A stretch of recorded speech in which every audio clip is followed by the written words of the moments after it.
Before introducing my analysis, it is important to make a premise. The considerations made in this video are based on an external opinion to the team and should not be taken as absolute facts, but rather as an attempt to understand what the current situation of Juventus might be from an external perspective. In football, there is no absolute truth, and there is no perfect system. It is often easy to forget this and to criticize a coach's work before they have had a full influence on the team. As a UEFA B coach myself, I encourage everyone not to criticize or directly attack another coach's work, but to form a perspective based on what can be observed on the field. Enjoy watching. Thiago Motta began his journey at Juventus with quite a few difficulties. The Italian-Brazilian coach established himself with an offensive and modern style at Bologna, achieving a historic Champions League qualification last season. However, things now seem to have started a bit slowly, with the Bianconeri investing heavily in the summer market with signings like Di Gregorio, Kalulu, Douglas Luiz, Coop Miners, Thuram, Nico Gonzalez, and Conceição, significantly reshaping the squad. As many know, changing several players along with the coach takes time for the team to regain stability in terms of play. What is clear so far, however, is that Thiago Motta is struggling to instill the playing principles that defined Bologna last season. Ball dominance, continuous search for spaces, and relentless ball recovery after losing possession.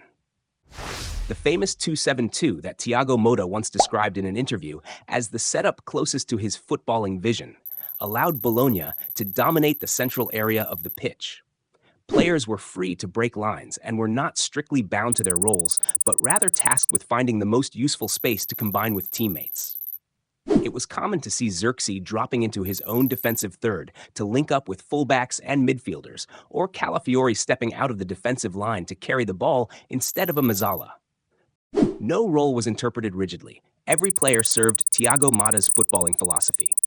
The question now is all of this present in today's Juventus? Current Serie A data shows that Thiago Motta's team ranks 9th in shot-ending actions and 7th in goal-ending actions. Defensively, his side continues to hold up in Serie A, being the second best defense in the league, but the real issue at the moment is the lack of efficiency in attack. In the Champions League, all the limitations of Juventus' current offensive line were evident, and the team's inconsistency led to their elimination against PSV Eindhoven. Champions League data further confirms this: 23rd in goals scored and 17th in total shots attempted.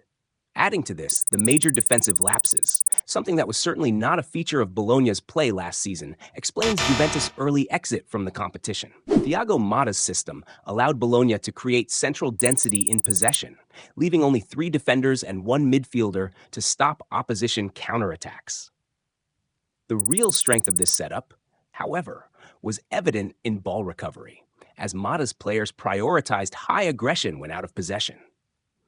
The large number of players close to the ball frequently led to goal-scoring opportunities once possession was regained. Here, for example, we see how Bologna's aggression on this rebound leads to winning back the ball, followed by Calafiori's overlap, turning the cross into an assist for his teammate. In contrast, against Benfica and PSV, Juventus appeared stretched and disjointed, with midfielders consistently late in tracking back compared to Benfica's build-up. Clumsy build-up errors, like those made against Benfica, lead the team to lose confidence in its abilities and doubt its capacity to play out from the back. While it takes time to fully assimilate this style of play, a squad of Juventus' caliber is expected to make progress in its overall approach. It is evident that Juventus' build-up lacks fluidity and often resorts to direct solutions to launch its attackers in isolation.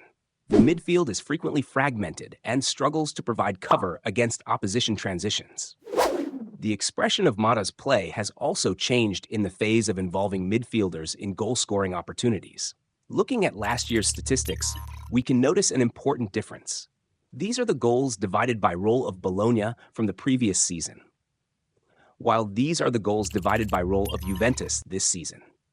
As you can see, Thiago Motta was able to send midfielders to score much more frequently at Bologna, thanks to a more enveloping play and greater freedom. The team's attitude is also different. If we take the data that expresses points gained from a losing situation, we see that Bologna managed to secure 4 wins and 4 draws for a total of 16 points.